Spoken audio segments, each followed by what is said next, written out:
한 주간 주요 정책과 회의, 산업 일정 등 이슈가 될 만한 소식들을 바탕으로 투자 전략 세워보는 시간입니다. 이슈 캘린더 KB투자증권의 김영민 투자정보팀장과 함께합니다. 안녕하세요. 안녕하세요. 네, 먼저 이번 주의 이슈들부터 살펴주시죠. 네. 이번 주도 많은 이슈들이 기다리고 있습니다. 먼저 준비된 화면 보시면서 일정 먼저 살펴보겠습니다. 네. 첫 번째로 21일, 우리나라는 이제 내일 새벽에 되겠는데요. 오바마 2기 정부의 출범이 예정이 되어 있습니다. 그리고 22일에는 EU 재무장관 회담이 예정되어 있고요. 그리고 같은 날 그래핀 반도체 핵심 기술 확보와 관련해서 이 교과부에서 또 내용이 나올 예정입니다. 그리고 또 22일 또 다른 이슈가 있는데요. 신재생에너지 보급사업 개편 방안이 일단은 만들어지고 또 시행될 예정입니다. 이 부분도 또 관련 업종에 영향이 있을 것으로 예상이 되고요. 또 빼놓을 수 없는 이슈죠. 23일 애플 실적 발표가 예상되어 있어서 관련 업체들 또 이제 실적도 같이 기대감이 생길지 좀 봐야 되겠고요.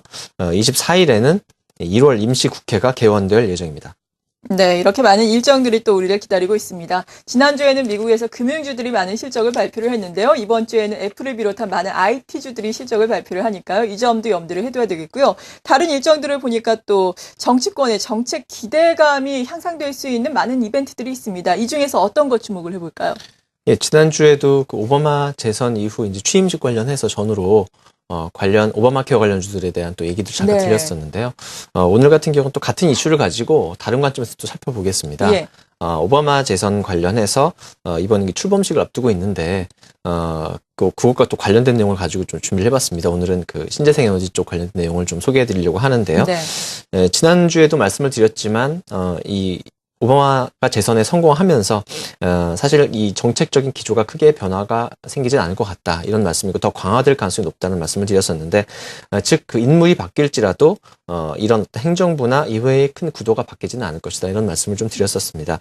증시 측면에서는 따라서 이 전혀 다른 완전히 새로운 그런 어떤 테마나 수혜 업종이 관련돼서는 나타나지 않을 가능성이 높다 이렇게 볼 수 있겠고 기존의 수혜 업종이 다시 한번 재부각이 될 수 있는 그런 분위기가 형성될 것이다 이렇게 보고 있는데요. 특히 이 오바마 수혜주라고 볼 수 있는 잠깐 그 그림 살펴보겠습니다. 네. 준비된 화면이 있는데요. 예. 지난주에도 보여드렸던 내용이긴 합니다만, 오바마 정부의 주요 정책이 되겠습니다. 그 중에서도 오늘은 이 에너지 정책과 관련된 내용 가지고 말씀을 드릴 것이고요. 2020년까지 원유 수입 절반을 축소하면서 신재생에너지에 대한 투자를 확대하겠다, 지속하겠다 이런 내용이 되겠습니다.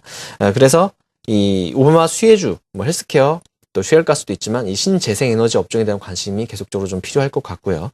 이 오바마 대통령은 2025년까지 미국 에너지 사용량의 25%를 신재생에너지로 이 확보하겠다는 정책을 내놓은 바가 있습니다. 이번에 또 재선에 성공하면서 이 신재생에너지 산업에 대한 투자세 공제 그리고 의무 할당 제도인 이 RPS 제도의 지속 가능성이 높아졌다 보시면 되겠습니다.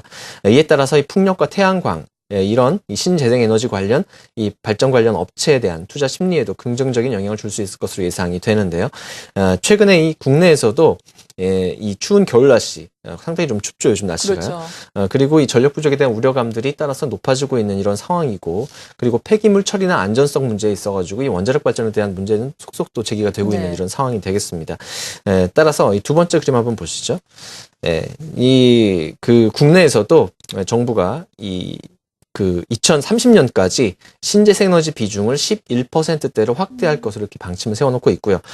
또 이 2013년에 RPS 태양광 이 의무 보급 물량을 2012년도 작년 220메가와트에서 330메가와트로 금년에 상향 조정을 했습니다. 따라서 이 그 풍력 태양광, 이 신재생에너지 발전 관련 업종의 투자 심리 개선 요인으로 볼 수가 있겠고요.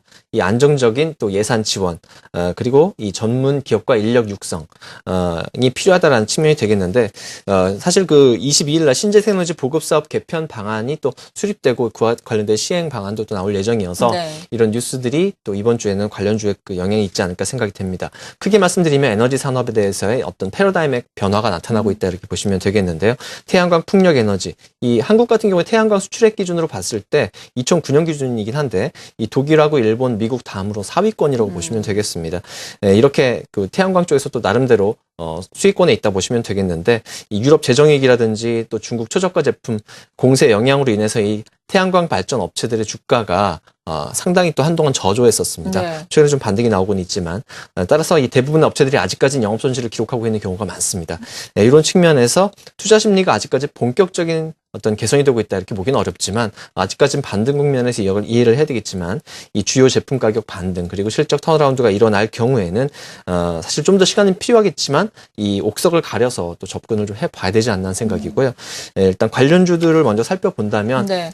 태양광 쪽에서는 뭐 폴리실리콘 업체죠 OCI 그리고 웅진에너지 웨이퍼 쪽이 되겠고요. 그리고 TCK S에너지 등의 업체가 있겠고요. 그리고 풍력 같은 경우에는 뭐 동국 SNC, 태웅 효성과 같은 업체들 또 관심권에 두고 살펴봐야 될 것 같습니다. 네, 말씀해 주신 것처럼 신재생 에너지에 대한 것은 정말 패러다임이 많이 바뀌고 있습니다. 우리나라뿐만 아니라 미국뿐만 아니라 전 세계적으로 이러한 트렌드를 또 쫓아간다라고 말씀을 드릴 수가 있겠는데요. 특히나 국내에서도 말씀하신 것처럼 RPS, 태양광 의무 보급 물량이 또 5년에서 4년으로 압축 시행이 된다고 합니다. 이에 따라서 더욱더 이 태양광 쪽에 관심을 가져도 좋겠고요. 태양광주 또 폴리실리콘 가격이 오랜만에 반등을 하면서 지금 바닥권에서도 올라오고 있는데 어떻게 봐야 할지 알아보겠습니다. 앞서서 많은 관심 종목들 제시를 해주셨어요. 이 중에서 가장 유망하게 어떤 종목 보고 계세요? 예, 말씀을 드렸듯이 옥석을 좀 가려본다는 예, 차원에서는 실적 측면을 또 보지 않을 수가 없는데요. 네. 그런 면에서 이 꾸준한 흑자를 내고 있는 기업 중에 S에너지라는 기업을 말씀을 드리려고 합니다. 네. 네, 태양전지 모듈과 시스템 사업을 영위하고 있는 업체가 되겠고요. 20년 이상의 기술력과 노하우를 보유하고 있습니다. 따라서 태양광 전문 기업이다 이렇게 보시면 되겠고 앞서 말씀드렸듯이 매년 꾸준한 이익을 달성하고 있는 이런 회사가 되겠습니다. 잠깐 그림을 한번 보시면요. 태양광 모듈이 하면 좀 와닿지 않으실 수 있어서 그림을 준비했는데 예, 이런 제품들이 바로 태양광 모듈이 되겠습니다. 예. 예, 모듈화 했다고 보시면 되겠는데 이 각각의 셀들이 바로 솔라셀, 그러니까 태양 전지가 되겠죠. 예, 태양 전지들을 모아서 집합체를 만들어 놨다 이렇게 이해를 하시면 될 것 같고요. 보시다시피 이렇게 태양광을 받아서 이 안에서 이제 에너지를 창출해낸다 이렇게 보시면 되겠습니다. S에너지 같은 경우는 이 국내 최고 수준의 원가 경쟁력을 보유하고 있다 이렇게 보시면 되겠고요. 수익성이 최근에 급격하게 개선되고 있어서 주목이 필요하다고 볼 수 있습니다. 이 배경을 좀 살펴보면은요, 이 수익성이 좋은 시스템 쪽 비중이 증가하고 있다고 보시면 되겠는데 시스템이라고 하면 태양광 발전소라고 보시면 될 것 같습니다. 그래서 이 모듈과 시스템 매출액 비중이 2012년 작년 같은 경우는 5대5 정도로 절반 대 절반이었는데 올해 들어와서 예상 매출액이 한 4대6 정도로 해서 이 상대적으로 이 수익성이 좋다고 말씀드렸던 시스템 쪽 매출 비중이 늘어나고 있다고 보시면 네. 되겠습니다. 그래서 이 국가별 매출 비중을 잠깐 준비를 해봤는데요. 예, S에너지의 국가별 매출 비중이 되겠습니다. 매출 비중에서도 지난해 이제 국내 40, 미국 25, 유럽 21, 일본 4% 정도였는데요. 예, 올해 같은 경우에는 국내가 50, 그리고 일본이 30, 예, 그리고 네, 유럽이 5%로 줄고요. 미국 같은 경우는 15%로 약간 좀 감소되는 모습이 나타나는데 국내하고 이 일본 쪽 매출이 크게 증가하는 것을 보실 수가 있을 겁니다. 그래서 이 배경을 좀 살펴보면 국내 RPS, 그러니까 신재생 에너지 의무 할당 제도가 되겠는데 이 태양광 쪽 의무 보급 물량이 앞서 말씀해 주셨죠? 5년에서 4년으로 압축 시행되면서 수혜가 예상이 됩니다. 이 RPS라는 것은 Renewable Portfolio Standard라는 건데 이 에너지 사업자한테 공급량의 일정 비율을 신재생 에너지로 공급을 해야 된다. 이렇게 의무화하는 것을 말하는데요. 이 과정에서 세종시를 비롯해서 이 관련된 시스템 매출액이 작년에 매출 대비했을 때 올해는 80% 이상 증가할 걸로 이렇게 예상을 하고 있습니다. 한 1,800원 정도 이상 될 것으로 예상이 되고 있고요. 네. 특히 일본 같은 경우는 이 원전 사태 이후에 태양광 투자를 굉장히 크게 확대하고 있습니다. 이런 측면에서 이 S에너지 제품이 일본 시장 진출이 본격화될 것으로 예상이 되고 있습니다. 그래서 매출액 비중이 일본 비중이 급증할 것으로 보여주고 있고요. 이 미국 쪽도 뭐 꾸준하게 나타나고 있고 남미 같은 경우는 신규 시장이다 이렇게 보시면 되겠습니다. 그 다음 포인트를 말씀드리면은 이 오바마 재선 말씀드렸었죠. 오바마 재선 통해서 이 신재생 에너지 산업의 투자세 공제라든지 뭐 RPS 제도라든지 지속 가능성 높아졌고요. 이 태양광 발전 밸류체인 상으로 봤을 때 이 폴리실리콘 이 가장 그 후방이라고 보시면 되겠습니다. 네. 폴리실리콘, 인got 웨이퍼, 그다음에 솔라셀, 태양전지, 그다음에 모듈 시스템 이런 순인데 예. 이게 가면 갈수록 어떻습니까? 폴리실리콘 가격 계속 떨어지죠. 웨이퍼 가격 떨어지죠. 관련 업체들 수익성이 낮아지고 있습니다. 반면에 이 시스템 업체, 모듈 업체는 원가 비중이 낮아지겠죠. 그런 면에서 밸류체인 상에서는 이제 어떤 최전방에 있는 이 모듈 시스템 업체들의 수익성이 좋아질 수밖에 없는 구도로 네. 가고 있습니다. 이런 측면 좀 참고하신다면 S에너지는 바로 그 적합한 업체가 되겠고요. 마지막으로 실적 관련된 말씀을 드리면 이 매출액이 2,048억 정도, 지난해 비슷한 수준이지만 영업이익이 크게 좋아집니다. 191억 원 정도로 800% 이상 증가할 것으로 보여지고 순이익도 1000% 이상 증가할 것으로 예상을 합니다. 그래서 이게 이제 2012년 매출이 되겠는데 올해 같은 경우에는 이 48% 정도의 매출액이 증가할 거고요. 영업이익 200억 원대, 순이익은 35% 증가한 한 130억 원 정도 이상 될 것으로 보여지고 있어서 사상 최대 실적이 예상이 됩니다. EPS 기준으로 봤을 때 2013 기준으로 시가총액 현재 1280억 원 정도 되거든요. 그래서 10배, PER 10배 정도 미만이라고 보시면 되겠는데 추가적으로 한 20%에서 30% 정도의 추가 상승 여력은 있다고 볼 수 있습니다. 간단하게 먼저 차트를 보시면서 좀 마무리를 할 텐데요. 네, 흐름이 참 좋아요. 예. 그래서 지금 보시다시피 계속적으로 상승세를 이어가고 있습니다. 예. 근데 최근 들어서 이 정배열 차트로 진입이 되고 있는 모습들 확인을 하실 수가 있을 겁니다.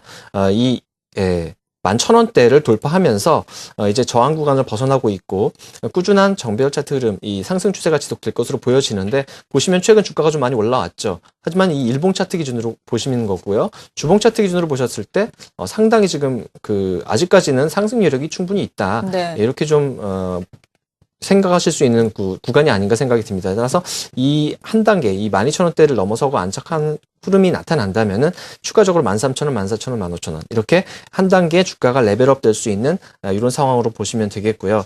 따라서 이 한 15,000원에서 16,000원까지 추가 상승 한번 기대를 해볼 수가 있겠고, 다만 이제 유의하실 거는 2월 10일 날 100억 원 규모의 이 신주인수권 네. 이 사채의 만기가 있습니다. 그래서 이 124만 주에 대한 권리 행사가 기일이 좀 다가오고 있어서 이런 측면에서는 오버행 측면에서는 조금 타이밍 조절을 하실 필요는 있겠지만 이 기억을 좀 좁히는 과정에서는 추가적인 상승 기대감을 안고 한번 관심을 가져봐도 될 것 같습니다. 네, 이렇게 이슈를 바탕으로 우리가 유망 종목에 대한 투자 전략까지 세워봤는데요. 태양광 업종 내에서도 옥석 가리기가 필요합니다. S에너지가 바로 유망한 종목이 되겠다라고 말씀을 해주셨습니다. KB투자증권의 김영민 투자정보팀장이었습니다. 감사합니다.